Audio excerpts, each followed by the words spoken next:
بسم الله الرحمن الرحيم. الحاقة، ما الحاقة وما أدراك ما الحاقة. كذبت ثمود وعاد بالقارعة، فأما ثمود فأهلكوا بالطاغية وأما عاد فأهلكوا بريح صرصر عاتية سخرها عليهم 7 ليال و8 أيام حسوما فترى القوم فيها صرعى كأنهم أعجاز نخل خاوية فهل ترى لهم من باقية. وجاء فرعون ومن قبله والمؤتفكات بالخاطئة فعصوا رسول ربهم فأخذهم أخذة رابية. إنا لما طغى الماء حملناكم في الجارية لنجعلها لكم تذكرة وتعيها أذن واعية. فإذا نفخ في الصور نفخة واحدة وحملت الأرض والجبال فدكتا دكة واحدة فيومئذ وقعت الواقعة وانشقت السماء فهي يومئذ واهية والملك على أرجائها ويحمل عرش ربك فوقهم يومئذ 8. يومئذ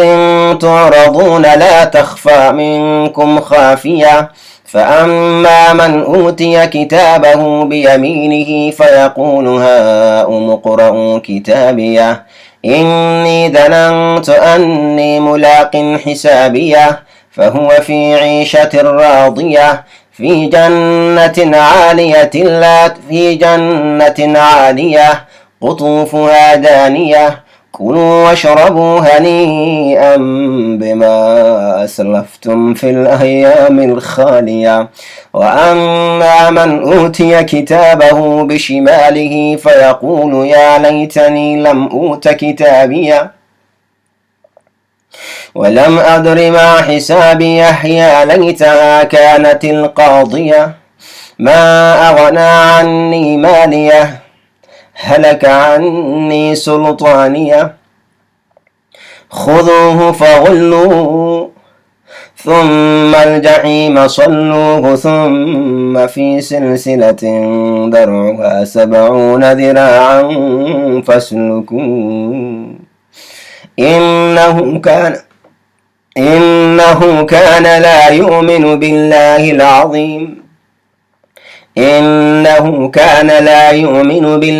العظيم ولا يحض على طعام المسكين فليس له اليوم هاهنا حميم ولا طعام إلا من غسلين لا يأكله إلا الخاطئون. فلا أقسم بما تبصرون وما لا تبصرون إنه لقول رسول كريم وما هو بقول شاعر قليلا ما تؤمنون ولا بقول كاهن قليلا ما تذكرون. تنزيل من رب العالمين ولو تقول علينا بعض الأقاويل لأخذنا منه باليمين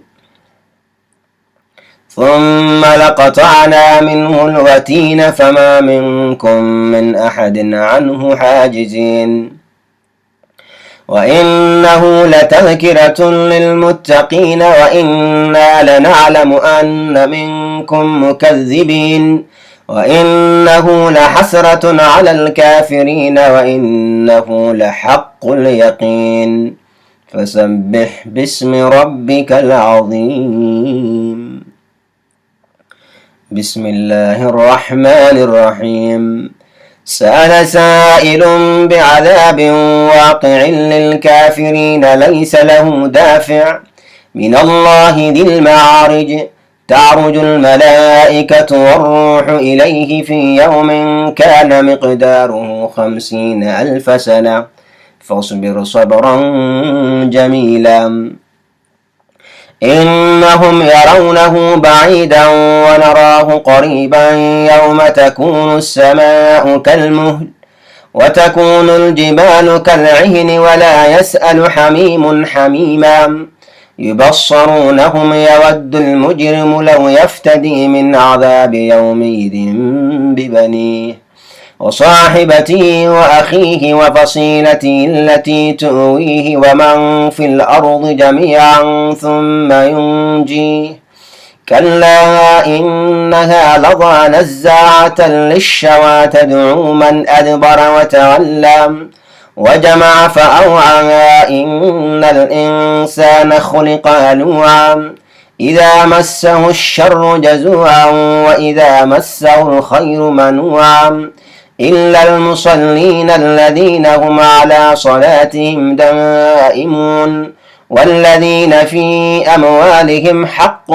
معلوم للسائل والمحروم والذين يصدقون بيوم الدين والذين هم من عذاب ربهم مشفقون إن عذاب ربهم غير مأمون والذين هم لفروجهم حافظون إلا على أزواجهم أو ما ملكت أيمانهم فإنهم غير ملومين فمن ابتغى وراء ذلك فأولئك هم العادون والذين هم لأماناتهم وعهدهم راعون والذين هم بشهاداتهم قائمون والذين هم على صلاتهم يحافظون أولئك في جنات مكرمون فما للذين كفروا قبلك مهطعين عن اليمين وعن الشمال عزين أيطمع كل امرئ منهم أن يدخل جنة نعيم كلا إنا خلقناهم مما يعلمون فلا أقسم برب المشارق والمغارب إنا لقادرون على أن نبدل خيرا منهم وما نحن بمسبوقين فذرهم يخوضوا ويلعبوا حتى يلاقوا يومهم الذي يوعدون يوم يخرجون من الأجداث سراعا كأنهم إلى نصب يوفضون خاشعة أبصارهم ترهقهم ذلة ذلك اليوم الذي كانوا يوعدون بسم الله الرحمن الرحيم إنا أرسلنا نوحا إلى قومه أن أنذر قومك من قبل أن يأتيهم عذاب أليم قال يا قوم إني لكم نذير مبين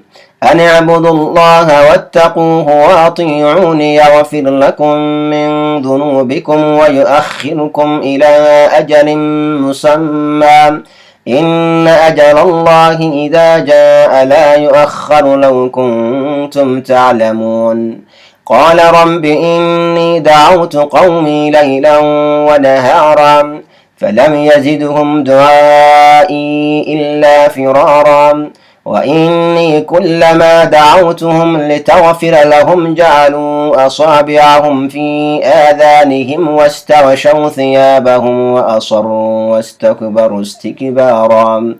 ثم إني دعوتهم جهارا ثم إني أعلنت لهم وأسررت لهم إسرارا ثم إني أعلنت لهم وأسررت لهم إسرارا فقلت استغفروا ربكم إنه كان غفارا يرسل السماء عليكم مدرارا ويمددكم بأموال وبنين ويجعل لكم جنات ويجعل لكم أنهارا ما لكم لا ترجون لله وقارا وقد خلقكم أطوارا ألم تروا كيف خلق الله 7 سماوات طباقا وجعل القمر فيهن نورا وجعل الشمس سراجا والله أنبتكم من الأرض نباتا ثم يعيدكم فيها ويخرجكم إخراجا والله جعل لكم الأرض بساطا لتسلكوا منها سبلا فجاجا قال نوح رب إنهم عصوني واتبعوا من لم يجده ماله وولده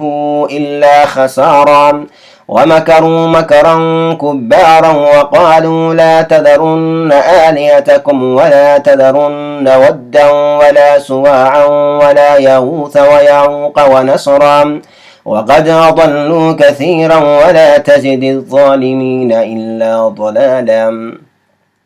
مما خطيئاتهم أغرقوا فأدخلوا نارا فلم يجدوا لهم من دون الله أنصارا وقال نوح رب لا تذر على الأرض من الكافرين ديارا إنك إن تذرهم يضلوا عبادك ولا يلدوا إلا فاجرا كفارا رب اغفر لي ولوالدي ولمن دخل بيتي مؤمنا وللمؤمنين والمؤمنات ولا تزد الظالمين إلا تبارا.